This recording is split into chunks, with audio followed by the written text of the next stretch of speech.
Hello, I'm Bill Hood with the Trucking MBA and the Velocity Group, and thank you for joining us here today for the Trucking MBA's Budgeting Series.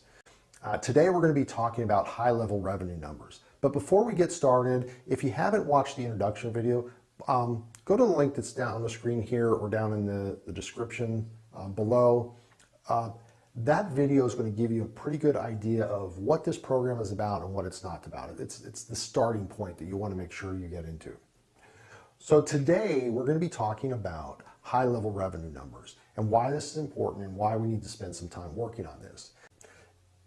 If you were to ask the average owner-operator out there what their annual gross revenue number is, chances are they're going to come back and they're going to tell you something like $5,000 per week. And that's going to look something like this. That's going to give you a $260,000 a year gross revenue number.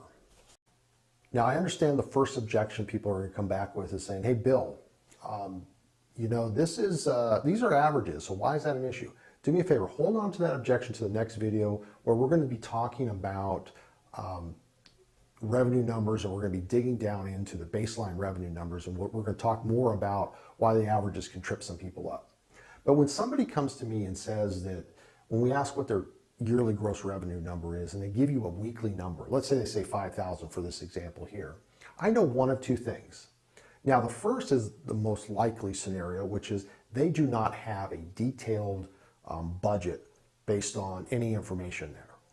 The reason I know that is anybody who has a detailed budget is going to be able, maybe they don't know down to the penny that it may come out to, but they're going to know that 260,000, if let's say it was $262,359, they're going to know 260,000 is their target goal.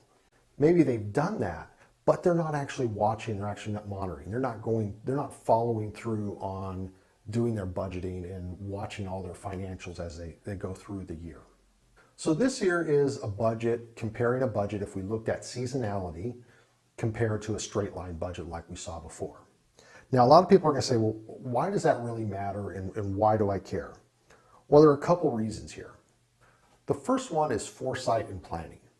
If you have the foresight to know that, let's say, July is going to be a down month, then you have the ability to help do some planning based on what you need to do. For example, let's say every year you take a 2-week vacation in June, but you see as you put your budget together that June is going to be one of your best months for the first half of the year, so you don't want to lose out on 2 weeks there. So maybe what you do is you do some planning and you push that vacation out to July, and that may put you in a position where not only can you afford to take that 2 weeks in July, but maybe you can now have extra money that you can put down as far as to pay down some debt or put into your reserves, or maybe the money to take a week off in January when you have another slow time.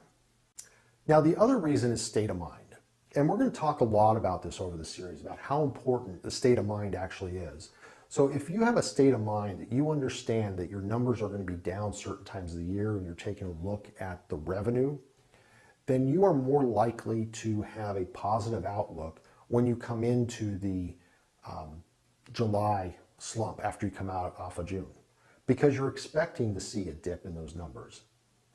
Now, one other thing I should point out when we're taking a look at these numbers here, what we've done here is we just kind of pulled together some national average numbers and what the seasonality looks like. You're going to be able to go in and create these numbers that are personal to you. So if you're based in Florida, your numbers are going to look a lot different on a per month basis than, let's say, if you're based in Chicago. The other piece, as far as you're looking at this, it gives you the ability, again, that planning, it gives you the ability to know that, let's say you're coming out of December and you've got that extra money and you know the revenue, or you project the revenue that you're going to generate isn't going to give you the profits you need to cover your business expenses, or all your business expenses and your personal expenses. That gives you the ability to hold money back in reserves to help cover expenses in January, maybe February.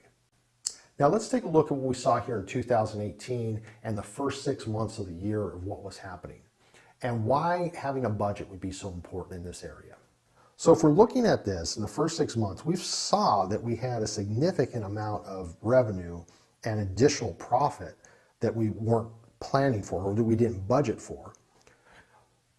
So again, we talk about the ability to recognize some of these trends and be able to capitalize on it. So maybe you started seeing in February. Now, you don't have a crystal ball. So in February, you don't know that the numbers are going to be continue to be outsized in March and April and May and June. So what you're able to do, maybe you had some time planned off or you're going to have some work done that wasn't critical. Maybe you pushed that off a little bit because you saw, hey, wait a second, I'm making some pretty good profits here. So why do I want to go and actually take time out of the market at this moment when the markets are exceeding the expectations and far exceeding my budget? Versus when I created the budget, I said, oh, you know what? That'd be a good time for me to have some of this work done, or a good time to take this extra time off or not work quite as hard. So let's just take a look at the budget based on a straight line budget versus an actual numbers we may have seen as far as for 2018 and numbers we were coming into. If you were just looking at a straight line budget versus some actuals, you would have had a significant amount of revenue, well over $1,000 additional per month that you would have been generating in revenue. That's over $20,000. That takes $130,000 gross revenue, and that takes it up to $150,000 in gross revenue. That should be an additional $10,000 in profit that you generated in the first half of the year. Now, I can tell you this based on conversations I've had with many, many owner-operators that had no budget and haven't been tracking anything. They spent that money.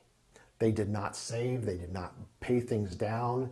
They simply were spending that money, and they set a new expectation of what their revenue target should be. And come July, now all of a sudden the sky is falling because they're not hitting the numbers that they expected to hit. So had they had a number or a budget, even if it's a straight line budget and you're tracking to that, you'd be able to see, hey, you know what? I'm doing pretty good. And again, having that foresight to take a look out and say, all right, I know we're going to have a dip in July and August, and it's going to start coming back here in September, that they could have been able to take some of that money to either, hey, take some time off while it's slower, maybe push out some maintenance to that time, whatever they need to do, they're able to take some of that money and use it either in a slow time or to help pay down and strengthen their position. We're going to be talking a lot about these types of things in the future videos. So now here's what I want you to do before you go on to the next video. Take a look at these. Doesn't have to be anything fancy, but come down with, start thinking about the market you're in, where you're coming out, whether you're a flatbed driver or you're dry van or reefer. Think about the markets. Take a calendar and go month to month, look at the holidays that are in there. So if you're a reefer, you look at the holidays, you know any holiday is going to be a food holiday, right? So you're going to have a spike in rates coming into those holidays. So take a look at those holidays and see, and take a look at the year and kind of give an estimate saying, hey, you know, it could just be a percentage. Maybe you say, you know, January is typically 20% down versus my baseline number. And go through and start creating a budget, start thinking about it like that. Don't need to get it more in-depth than that. Just go through and start thinking about it in terms of, like we saw in the graph, as far as up and down based on the cycles. Remember, we're here to make sure that you have the best understanding of these topics as possible. We also recognize there may be some confusion that you may have based on the very limited amount of information or targeted information in this one video that we are likely going to be covering in future videos. But please do not hesitate to reach out to us to ask a question if you're confused or if you're needing some help on something, because we really are here to help you and we want to see you succeed.